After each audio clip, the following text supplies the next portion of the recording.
was good. I liked it, liked the designs, liked the music. Music was very Showa, which I like. Lots of trumpets and stuff, except the nice foreboding moments where kind of like a cyberpunk nightmare. Yeah, let's talk about the cyberpunk nightmare that is this show. Oh, dude, and like all the scenes that take place in the underwater like robot hell. The dude with the blindfold. I really like the villains so far. I'm gonna be interested to see how they do Monsters of the Week. I really hope that they keep it like just random robot that happens to be there. Some civilian robot with a different purpose. I feel like the show's gonna have a couple of turns where it's about this for 10, 11 episodes, and then there's a turn, and they turn everything on its head. Like maybe the president comes back, maybe the robots all turn bad. So, what happened at the end of ZO? I don't actually know. I feel like that just kind of faded away. It did. Yeah, I didn't watch it because it was bad. There's just like so very little fanfare at the end of Z. Like usually on M or around, I'll see people talking about the end of a Kamen Rider show. Yeah. But I didn't even realize it ended until today. Yeah, I've been watching to see when 01 started, but that's it. I haven't kept tabs on what the show's about or what's been happening, because the show was about nothing, because the plot was ludicrous and had no consistency with its rules or anything, which is fine. It's like I don't need for it to be, but it's a time travel show. It begged over analyzation. So, how much do you know about like the secondary writers? I remember when it first came out, there was like a girl, wasn't there? Yeah.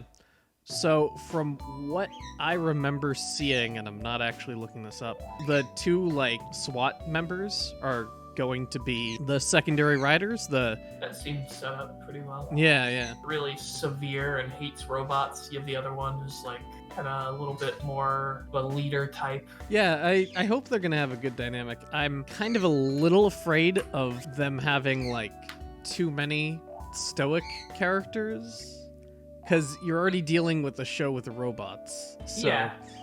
Naturally, the secretary's not gonna overly emote, right? No, definitely not. I just don't want that dynamic to be with other human characters. Because it's a very common... What's his name is real fiery, so his main trait may be angry. Hopefully. So what are we seeing for turns for this? Are we expecting this to go darker, or are we expecting it to stay the same? Because like the first episode of every Kamen Rider series is always kind of a poor representation of where the series is going to go. Yeah. But I understand why it has to be that way. I think that it's probably going to get darker. There's a sad robot story is pretty hard. Even Drive had like some Blade Runner moments. Oh yeah, Tears in the Rain. Absolutely. So for turns, the president is not dead. Okay, yeah, that's 100%. That goes without saying. I mean, it goes without saying. I hope they don't do that. If they swerve us by him just being dead. How many have we had now? Like, X-Aid was I Hate You, Dad. Yeah. I mean, this would be I Hate You, Grandpa, or whatever. Drive with Golden Drive had a similar thing. Banu. Yeah, Bano. And that was right before X-Aid. And then Build had, like, weird Evil Dad, where it was... Build didn't know what it was doing in its second half, it's really apparent. To kill about 3 episodes in that last portion. I'm just gonna blame Zio. It's like at some point in the production, they must have just been told, "Hey guys, we need this ending to lead into Kamen Rider Zio to celebrate." Heisei. But then we're not gonna like actually do anything with that. No, it's just gonna get left behind, and it's going to like besmirch an otherwise almost perfect show. Any other predictions for 01? The cyberpunk guys, I don't know. Have we seen their eyes like light up? Do we know if they're actually robots or not? No. Also, one of the robots attacked one of them. Yeah. So I don't know whether that's like, oh, the robots are insane and they can't tell friend from foe, or whether they're humans. And that was such a good scene. Here's my prediction. So they're in a gated off area underwater. Yeah. So my prediction is that there was a section of the city where innocuously the robots just went crazy and destroyed everything, and they like destroyed all the buildings. There was a cataclysm. It was terrible, and rather than help, the corporation covered it up, because if that got out, then they wouldn't be able to use their robots anymore. They would go down. So And that's how the grandpa knows that there's something seriously wrong with the robots. Yes, he needs. That's why he designed the security protocol. So these two guys are just human survivors who've been doing what they can to get along in the wreckage of that portion of the city. Mm. And maybe they've augmented themselves cybernetically, but they are just human. And then whenever they have like their driver forms, or because they're obviously gonna transform at some point. Right, they'll have some form in which they can be direct antagonists, not just like background control. We'll have some sort of Rider-esque, if not Rider. Like Chase. Yeah. So what are you seeing for them? Like long-term villains or first arc leading into other villains? I think they will stay roughly antagonistic. Like, shit, I still haven't finished O's, so I don't know. Do all the Greed stay villains the whole way? You're just gonna have to watch and find out. Yeah, I guess I am. Yeah. Okay. So, I see a greater threat having to do with the flaw in the AI system, or some other villain manipulating the AI system arising, and they're still antagonistic because ultimately their issue seems to be with humanity, in that humanity left them behind and left them to suffer. So the robots are better. At least the robots are honest about wanting to kill us. So I think they stay the same, but they occasionally aid the main characters in dealing with the robots doing what they're doing. Okay, we'll see how it progresses. I could see them.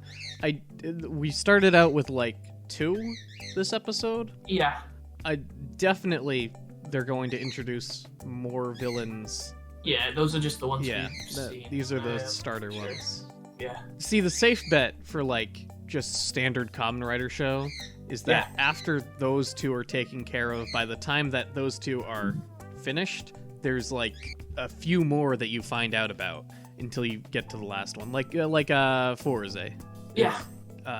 Just even though it's the same sort of line of villains, you're just learning that there's a next one in line. Yeah, it keeps you going with all of them. Or they might do the like the great reveal after the 2, where they show off like a big group shot of all of these dudes, and you're like, these are the dudes. Look out for them. Really, it's impossible to tell until like midway through a Rider series who the main antagonist is going to be, and even then, yeah, for sure.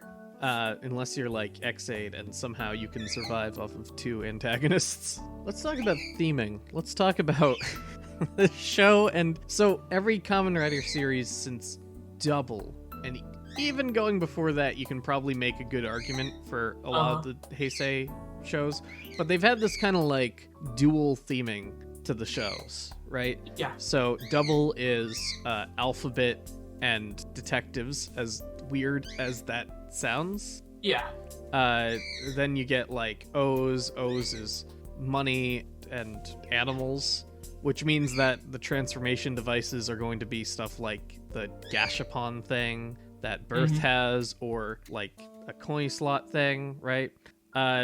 Anyways, I don't want to go through literally. No, you don't have to go through all of them. You've got the idea across. There's a combination of 2 gimmicks that come together to make an excellent toy. X8 is a horrible pun based off of video game viruses, and it's video games and doctors, and that's the theming for that show. Yeah. But by the end of X8, the video game theme has completely won out, and it is completely incidental that any of them were doctors at any point. That's right. For Zero-One, with the theming apparently being corporate business and artificial intelligence or robotics, which do you think is going to and bugs? Out? I don't know about bugs, because from the other riders, one of them's like a cheetah, and then I think the other one's a wolf. Okay, so animals. Animals. Basic animal theme. Corporate business androids. Yeah.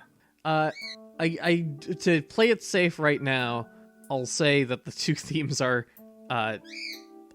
robot animals and corporate businessmen, and that's Yeah. what 0-1 is, at least. Which theme do you think is going to win out series? Androids. I mean that's the most compelling. I do wonder. So like I like it. I think it's cool, but I do wonder what kid is going to buy the briefcase sword. It's so. You see, you say that, but then like think about being a kid, and you have something that's disguised as a briefcase, and then you just pop it open, and it's a gigantic sword. Yes, abstractly, I think perhaps that I might see the sword and take the briefcase, and when I pretended that I was using it, I would just say, it's not a briefcase, it's a battery. Yeah. I'd come up with some explanation. I don't know, what's cooler, a suitcase that transforms into a knife or a knife that transforms into a suitcase? The former? Such a I'm gonna say ridiculous the former. weapon. Yes, this is. You looking forward to more English for the transformation? Okay, I love the robot voice. That was excellent. It doesn't even like the O's driver, the fours. There's like this kind of musical element to it, and you know, there's like a little jingle that there's no intonation in this belt. It's just a flat out like rising hopper does a rising rider kick or something. Yeah, it's very matter of factly. Matter of fact and very long. I hope they use like the Microsoft Charles or whatever the English voice that Han Taeyumi is from Murder of the Universe. That'd be funny. Oh god. Just to show people. Yeah. So you're gonna keep watching 0-1? Yeah. Hell yeah. Absolutely. This will be the drive to build Skyne. Aaron, give out your Instagram. My Instagram is it's me, Aaron. Check it out.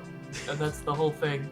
That's it. It's me, Aaron. It's all check it out. pictures of Aaron. Yeah. I do have an Instagram. It's mostly pictures of my cat.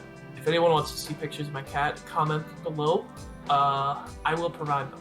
Anyways, hopefully, I spent some time balancing out the audio levels, so hopefully this comes out usable. I'll let you know if It's it doesn't. It's going to be a very bird-centric episode. It will. I know. That's fine. I'll see how much birds I can cut out. You should put a parrot in the corner of the screen and edit the parrot's mouth open every time. Bird-centric.